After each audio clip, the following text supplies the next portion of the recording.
Chers amis, je viens très tôt ce matin pour passer du temps avec vous et surtout que nous passions ensemble du temps dans la parole. Je vous invite à venir me rejoindre dans le psaume 91. Le psaume 91 dont le titre c'est la protection toute suffisante de Dieu. Et je pense particulièrement à vous qui nous demandez de prier. Je pense à cette famille qui ont leur petite fille qui vient de naître et les médecins ont diagnostiqué la maladie des os de verre. Soyez assurés, bien-aimés, que nous prions pour vous, d'autant plus que nous avons une amie que nous avons connue dans son enfance et qui a aujourd'hui plus de 45 ans et qui a vécu le miracle de Dieu. Car humainement parlant, qui aurait pensé, qui aurait espéré qu'elle donne un jour naissance à une petite fille qui aujourd'hui a grandi, elle aussi, et c'est vraiment la grâce de Dieu. Et le souvenir que je garde des parents, et ils se sont maintenus vraiment dans l'espérance, dans la foi, et leur fille a gardé l'autonomie de sa vie. C'est extraordinaire. Alors, ne désespérez pas. Dans cette épreuve, n'oubliez pas, le Seigneur vous donne le moyen d'en sortir. Je pense à ces familles qui demandent très souvent de prier pour la protection de leurs enfants. Et nous sommes des parents, nous sommes des grands-parents, des arrière-grands-parents. Et Dieu sait, dans ce monde de turbulence, si nous prions, bien entendu, pour nos enfants, nos petits-enfants, nos arrière-petits-enfants, pour notre descendance, pour tout dire, afin que vraiment la main du Seigneur repose sur eux et surtout que notre Seigneur Jésus-Christ se révèle dans leur cœur au travers de sa parole et le témoignage dont nous avons la grâce de porter, parents, grands-parents, arrière-grands-parents, nous portons ensemble le témoignage de Jésus. C'est là l'honneur qui nous est fait, tout comme certains ont eu cet honneur de porter la flamme olympique, eh bien, nous avons l'honneur, oui, c'est un honneur, que de porter le témoignage de Jésus. Et le témoignage de Jésus est bien plus important que notre témoignage personnel, car le témoignage de Jésus consiste à avoir ce témoignage qu'il rend à sa parole. C'est pourquoi je ne peux que vous encourager, et je dirais l'objectif, c'est de vous amener à la parole, à suivre l'esprit de la parole, à fusionner avec l'esprit de la parole, de telle sorte que vous alliez toucher l'amour du Père. Oui, c'est le témoignage que le Père rend à sa parole dans votre union avec Jésus. Lorsque vous fusionnez avec Jésus, ne cherchez pas à essayer de comprendre la lettre et autres. Comprenez le témoignage dans votre cœur. Dans votre cœur, bien-aimé, c'est là que tout se passe, c'est dans votre cœur. Alléluia. Alors, dans le psaume 91, je dis à l'Éternel, dites-le avec moi, mon refuge et ma forteresse, mon Dieu en qui je me confie. Car c'est lui qui me délivre du filet de l'oiseleur. Voyez, je personnalise. C'est lui qui me délivre du filet de l'oiseleur, de la peste et de ses ravages. C'est lui qui me délivre, qui vous délivre du filet de l'oiseleur. Le filet de l'oiseleur, qu'est-ce qu'il empêche l'oiseau de voler? Eh bien, le filet de l'oiseleur vise à vous empêcher de voler de vos propres ailes sur le chemin de la foi, de l'espérance et de l'amour. Oui, le chemin que le Seigneur Jésus a tracé, le chemin, la route royale, c'est la route de la foi, de l'espérance et de l'amour. C'est cette route qu'il faut suivre. Oui, et cette route qu'il faut suivre, elle n'a qu'un nom. Jésus, Jésus, Jésus, Jésus. Et le Saint-Esprit vient pour nous y conduire et nous donner toutes les indications nécessaires pour contourner, anticiper sur les œuvres de l'adversité. Alors, il me couvrira de ses plumes. Je trouverai un refuge sous ses ailes. Sa fidélité est un bouclier et une cuirasse. Alléluia. Sa fidélité, oui, Dieu est fidèle. Il est fidèle à sa parole. Alléluia. Ainsi, je ne craindrai rien, ni les terreurs de la nuit, ni la flèche qui vole le jour, oui, parce que j'élève le bouclier de la foi pour éteindre les traits enflammés du malin, et surtout ceux-là qui viennent pour vous déstabiliser, visant à vous déstabiliser. Oui, visant à vous déstabiliser dans la perception que le Seigneur vous donne de ce vers quoi il vous conduit.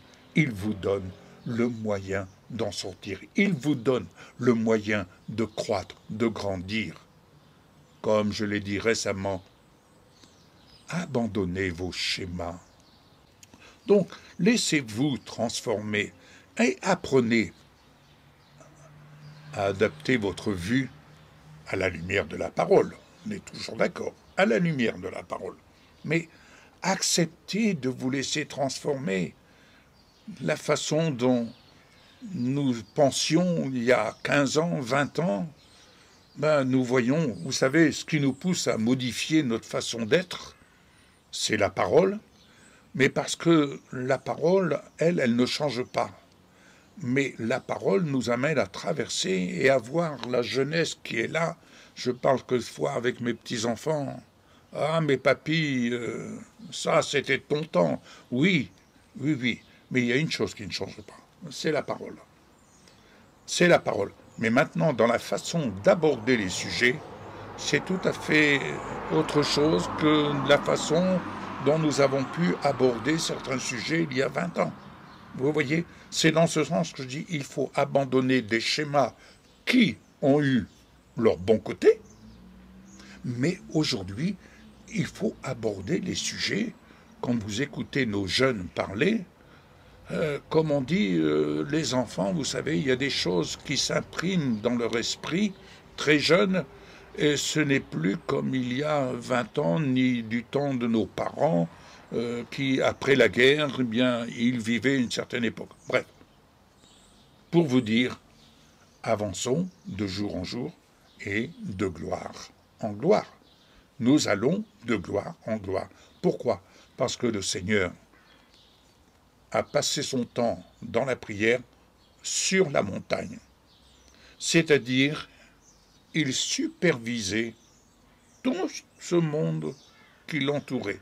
Eh bien, si nous voulons superviser et être au-dessus et avoir à anticiper les œuvres de l'adversaire, ça se passe dans la prière en haut. Alléluia. Je poursuis. Verset 10. Aucun malheur ne t'arrivera. Oui, aucun malheur ne t'arrivera, aucun fléau n'approchera de ta tente. Alors vous allez me dire, mais tous ces malades, cette petite fille dont les parents nous informent de la maladie, et pourtant, je pense à cette petite fille, permettez, qui l'a tissée dans le sein de sa mère? Le Seigneur l'a tissée dans le sein de sa mère. Et lorsque je pense à cet enfant, et à tant d'autres, je peux imaginer les parents, je peux imaginer le choc. Mais voyez-vous, le problème n'est pas du côté de Dieu. Le problème, c'est le fait que nous comprenions bien, séparés depuis Adam et Ève, séparés de la gloire de Dieu, le monde dans lequel nous sommes est soumis à la puissance du malin. Mais Jésus est venu pour nous délivrer de la puissance du malin, de la puissance mensongère, qui nous invite à regagner et à saisir par la foi l'héritage dans lequel il est venu nous rétablir afin que nous apprenions à vivre de sa victoire sur la puissance des ténèbres.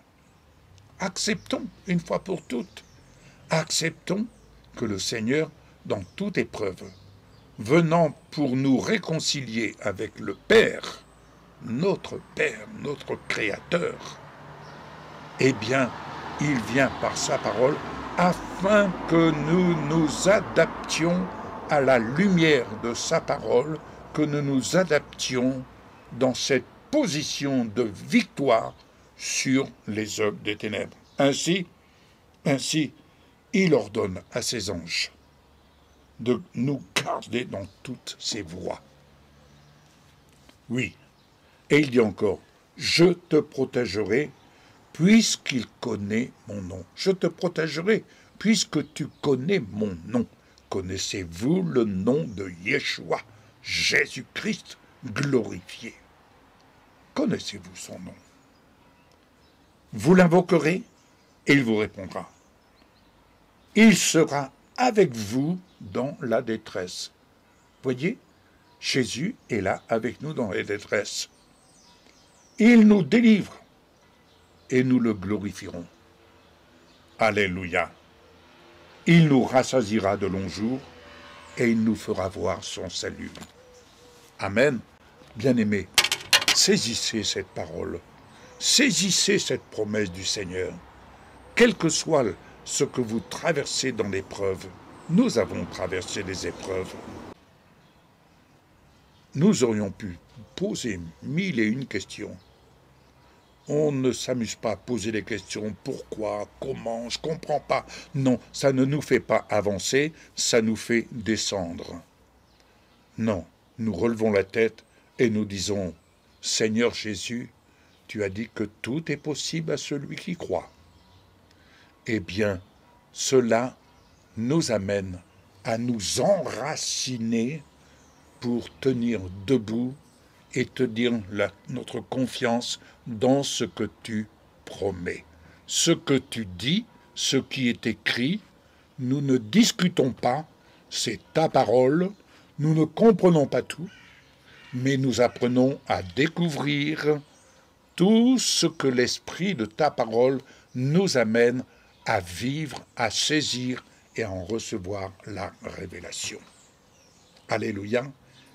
Ainsi que votre cœur soit tout entier à l'Éternel et tenez debout, bien-aimés, et ne vous laissez point aller dans le mauvais sens, mais tenez debout en Jésus-Christ, car la couronne de la victoire, c'est ce que Jésus vous offre, et il vous dit, je veille sur toi, suis-moi, et je te ferai voir mon salut. Que le Seigneur vous bénisse. Je suis en prière avec vous tout au long de la journée. Dans mon cœur, je ne vous quitte pas. Je suis avec vous. Je chemine avec vous comme le Seigneur chemine avec chacun d'entre nous. Tous ensemble, disons gloire à Dieu. Envoyez-moi juste un petit mot. Oui, gloire soit rendue à Jésus. Bonne journée, bien-aimés. À très bientôt.